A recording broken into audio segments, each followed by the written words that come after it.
आज की कहानी है घुट घुट कर क्यों जीना। मुझे ये तो पता था कि वो कभी कभार थोड़ी बहुत शराब पी लेते हैं, पर ये पता नहीं था कि उनका पीना इतना बढ़ जाएगा कि आज मेरे साथ साथ बच्चों को भी उनसे नफरत होने लगेगी। मैंने उम्र भर जो कुछ सहा, जो कुछ किया, बस सब अपने बच्चों के लिए ही तो था। मगर मैंने कभी ये नहीं सोचा कि बड़े होने पर मेरे बच्चे ऐसे पिता को कैसे स्वीकारेंगे जो उनके लिए कभी एक आदर्श पिता बन ही नहीं पाए। बात तब की है जब मेरा घर कोलकाता में हुआ करता था। गरीब परिवार था। एक बहन और एक भाई थे जिनके साथ बिताया बचपन बहुत ज़्यादा यादगार था। मुझे तालाब में गोते लगाने का बहुत शौक था। मैं पेड़ से आम तोड़कर लाया करती थी। जिंदगी कितनी अच्छी थी उस वक्त। दिन भर बस खेलते ही रहना। स्कूल तो जाना होता नहीं था। मम्मी ने उस वक्त ये कहकर स्कूल में दाखिला नहीं कराया कि पढ़ाई लिखाई लड़कियों का काम नहीं है। मैं 13 साल की थी जब मम्मी पापा का बहुत बुरा झगड़ा हुआ था। मम्मी भाई को गोद में उठाकर अपने साथ ले गई। कहाँ ले गई पापा ने नहीं बताया। पापा के ऊपर अब मेरी और दीदी की जिम्मेदारी थी। वो जिम्मेदारी जिसे उठाने में ना उन्हें कोई दिलचस्पी थी, ना फर्ज लगता था। वे मुझे गांव की एक कोठी में ले गए और वहां झाड़ू पोछे के काम में लगा दिया। मुझे वो काम ज़्यादा अच्छे से तो नहीं आता था, पर मैं सीख गई। दीदी भी किसी दूसरी कोठी में काम करती थी। हम जहाँ काम करती थी वहीं रहती भी थी, इसीलिए हमारा मिलना नहीं हो पाता था। मुझे घर की याद आती। कभी कभी मन करता था कि घर भाग जाऊं, लेकिन फिर ख्याल आता कि अब वहाँ अपना है ही कौन। मम्मी ने तो पहले ही अपनी छोटी औलाद के चलते, या यूं कहें बेटे होने के चलते, भाई को थाम लिया था। मुझे उस कोठी में काम करते हुए 2 महीने ही हुए थे जब बड़े साहब की बेटी दिल्ली से आई थी। उन्होंने मुझे काम करते देखा तो साहब से कहा कि दिल्ली में अच्छी नौकरानियां नहीं मिलती हैं, इस लड़की को मुझे दे दो। अच्छा, खिला पहना तो दूंगी ही। बड़े साहब ने 2 मिनट नहीं लगाए और फैसला सुना दिया कि अब मैं शहर जाऊंगी। मेरे माँ बाप ने मुझे पार्वती नाम दिया था। शहर आकर मेम साहब ने मुझे पुष्पा नाम दे दिया। मुझे शहर में सब पुष्पा ही बुलाते थे।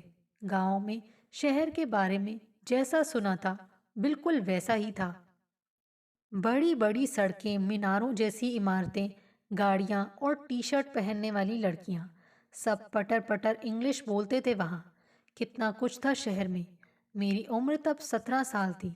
एक दिन जब मैं बरामदे में कपड़े सुखा रही थी, बगल वाले घर में काम करने वाली आंटी का बेटा मेम साहब से पैसे मांगने आया था। वो देखने में सुंदर था, मेरी उम्र का ही था। गोरा चिट्टा रंग और काले घने बाल। मैंने उस लड़के की तरफ देखा तो उसने भी नजरें मेरी तरफ कर ली। उसने जिस तरह मुझे देखा था उस तरह आज से पहले किसी और लड़के ने नहीं देखा था। मेम साहब के घर में सब बड़े मुझे छोटी बेटी की तरह मानते थे। उनके बच्चों की मैं दीदी थी। घर में कोई मेहमान आता भी था तो मुझ जैसी नौकरानी पर किसी की नज़र पड़ती भी तो क्यों। ये पहला लड़का था जिसका मुझे इस तरह देखना कुछ अलग सा लगा, अच्छा लगा। अब वो रोज किसी ना किसी बहाने यहाँ आया करता था। कभी आंटी को खाना देने, कभी कुछ सामान लेने या देने, कभी पैसे लौटाने, और कभी तो अपने भाई बहनों की शिकायत लेकर। मैं उसे रोज देखा करती थी। कभी कभार तो मुस्कुरा भी दिया करती थी। एक दिन मैं गेट के बाहर निकलकर झाड़ू लगा रही थी तो वो लड़का मेरे पास आया और मुझसे मेरा नाम पूछा। मैंने उसे अपना नाम पुष्पा बताया।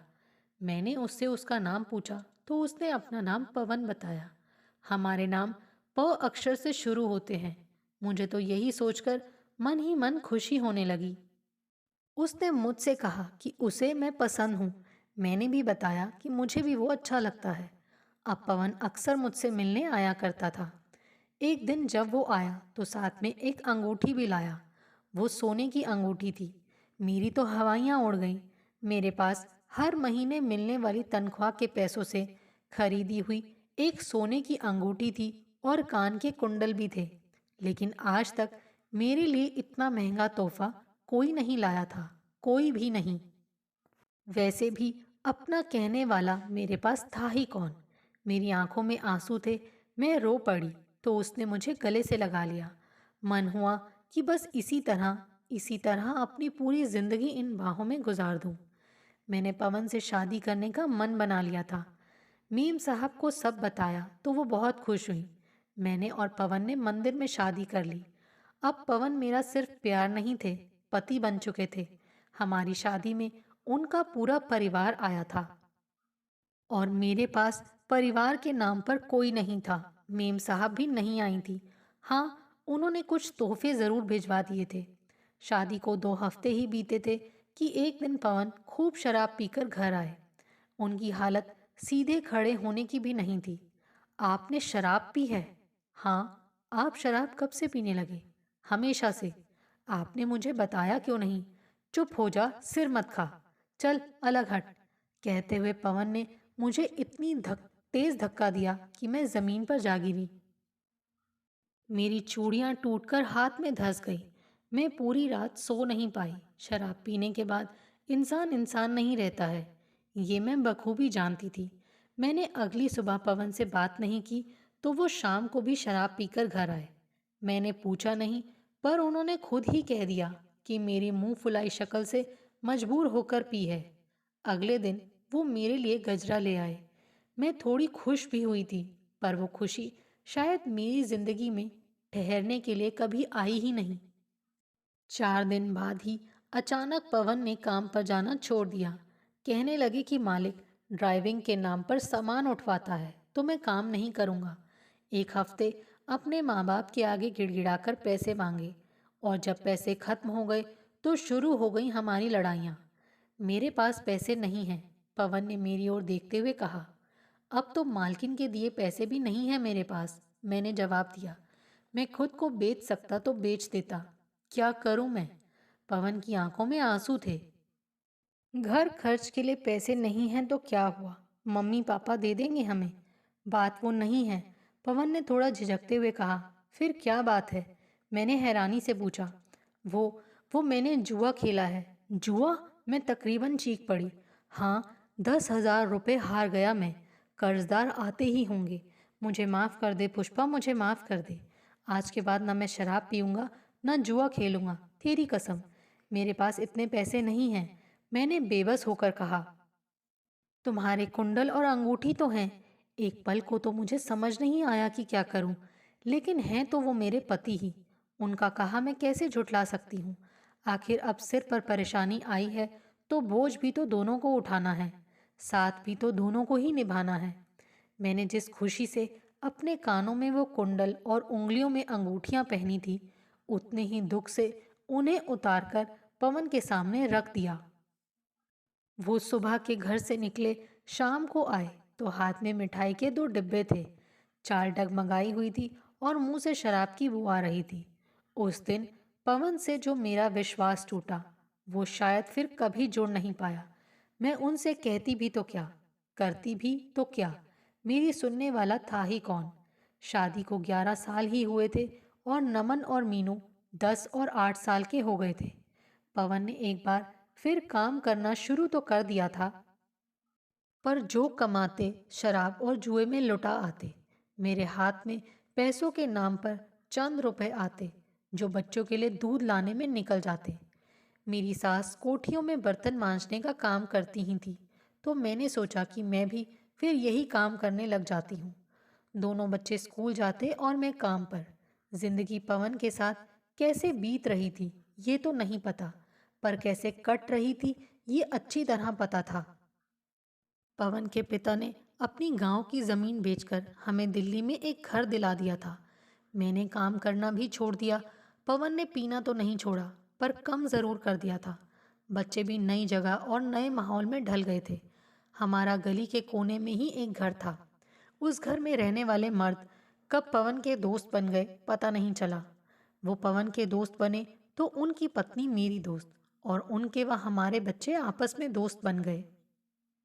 वो लोग कुछ समय पहले तक बड़े गरीब थे, पर हाल के 2 सालों में उनके घर अच्छा खाना पीना होने लगा।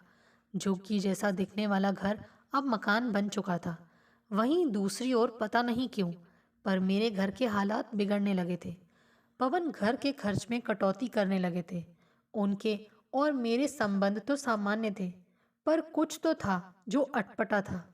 एक दिन मैं गली की ही अपनी एक सहेली कमल की मम्मी के साथ बैठकर मटर छील रही थी।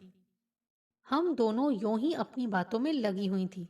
नमन की मम्मी, एक बात थी जो मैं कई दिनों से तुम्हें बताने के बारे में सोच रही हूँ। कमल की मम्मी ने झिझकते हुए कहा। हाँ हाँ, बोलो ना, क्या हुआ? वो वो मैंने नमन के पापा को, वो उनके दोस्त है ना जो कोने वाले घर में रहते हैं, वहाँ एक दिन पीछे से रात में जाते हुए देखा था। हाँ, तो किसी काम से गए होंगे। वो तो पता नहीं, पर मुझे कुछ ठीक सा नहीं लगा। तुम अपनी हो तो सोचा बता दूं। मैंने कमल की मम्मी की बातों पर विश्वास तो नहीं किया, पर वो बात मेरे दिमाग से निकल भी नहीं रही थी। एक हफ्ता बीत गया, पर मुझे कुछ गड़बड़ नहीं लगी, और पवन से सामने से कुछ भी पूछना मुझे सही नहीं लगा। आखिर पवन जैसे भी थे, बेवफा नहीं थे, धोखेबाज नहीं थे। वो मुझे इतना प्यार करते थे, मैं सपने में भी ऐसा कुछ सोच नहीं सकती थी। अगली सुबह घर से निकलते वक्त पवन ने कहा कि वो रात को घर नहीं आएंगे, काम ज़्यादा है, ऑफिस में ही रुकेंगे। रात के 2 बज रहे थे। बच्चे पलंग पर मेरे साथ ही सो रहे थे। मेरे मन में पता नहीं क्या आया। मैं उठी और मेरे पैर अपने आप ही उस घर की तरफ मुड़ गए जहां हमारे वो पड़ोसी रहते थे। मैं घबराई, डर लग रहा था, पर मन में बार बार यही था कि जो मेरे दिमाग में है बस वो सच ना हो। मैंने उस घर के बाहर जाकर दरवाज़ा खटखटाया। अंदर से कुछ आवाज़ आई, पर किसी ने दरवाज़ा नहीं खोला। मैं आगे वाले दरवाजे पर गई, फिर दरवाज़ा खटखटाया। इस बार दरवाज़ा खुल गया। अंदर से वो औरत नाइटी पहने आई। उसके पति भी उसके साथ थे। मेरी जान में जान आ गई। जो मैं सोच रही थी वो सच नहीं था। क्या हुआ नमन की मम्मी? इतनी रात गए आप यहाँ? सब ठीक तो है ना? हाँ, वो नमन के पापा घर पर नहीं थे। ज़रा उन्हें फ़ोन करके पूछ लीजिए, मुझे संतुष्टि हो जाएगी। जी, अभी करता हूँ फ़ोन, उन्होंने हिचकिचाते हुए कहा। उन्होंने फ़ोन मिलाया तो मेरे पैरों के नीचे से ज़मीन खिसक गई। फ़ोन की घंटी की आवाज़ पिछले कमरे से आ रही थी। वे वहीं थे। मैं तेज़ी से उस कमरे की तरफ गई। पवन अधनंगे मेरे सामने खड़े थे। मेरी आंखों से आंसू फूट पड़े। मेरी दुनिया उस एक पल में रुक सी गई। ये क्या धंधा लगा रखा है यहाँ? ये है आपका काम? यहाँ जा रही है आपकी सारी कमाई? ये है आपकी अय्याशी? मेरी हालत उस पल में क्या थी, ये तो शायद ही मैं बयां कर पाऊं। लेकिन जवाब में पवन ने जो कहा, वो सुनकर मुझ में बचा खुचा जो आत्मसम्मान था, जो जान थी, सब मिट्टी में मिल गए। इसमें गलत क्या है? तुझ में बचा ही क्या है? तुझे जाना है तो सामान बंद कर निकल जा मेरे घर से। पवन कपड़े पहनते हुए बोले। मैं वहां से निकल गई। घर आई तो खुद पर, अपने वजूद पर शर्म आई। मन तो किया कि सब छोड़ छाड़ कर भाग जाऊं कहीं, मर जाऊं कहीं जाकर, पर बच्चों की शक्ल आंखों के सामने आ गई। उन्हें छोड़कर मर गई तो वो उल्टा मेरे बच्चों को खाकर अपने बच्चों का पेट पालेगी। नहीं, मैं नहीं मरूंगी, मैं नहीं हारूंगी। अगले दिन पवन घर आए तो मैंने उनसे बात की, और ना उन्होंने। उन्हें खाना बनाकर दिया ज़रूर, लेकिन वैसे ही जैसे घर की नौकरानी देती है। अगले ही दिन जाकर मैं फिर से अपने काम पर लग गई। उस औरत का चक्कर तो पवन के मम्मी पापा के कानों तक पहुंचा, तो उन्होंने छुड़वा दिया। लेकिन इससे मुझे क्या फर्क पड़ा? पता नहीं। शायद मैं बहुत खुश थी, क्योंकि पति तो आखिर पति ही है। वो चाहे कुछ भी करे, रिश्ते यूं ही खत्म तो नहीं हो सकते ना। पवन ने मुझसे माफ़ी मांगी तो मैंने उन्हें कुछ दिनों में माफ़ भी कर दिया।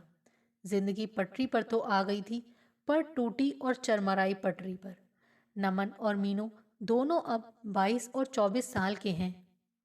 उनकी माँ आज भी कोठी में बर्तन मांजती है। सिर के ऊपर अपनी छत नहीं है, क्योंकि बाप तो पहले से ही उसे बेचकर खा गया।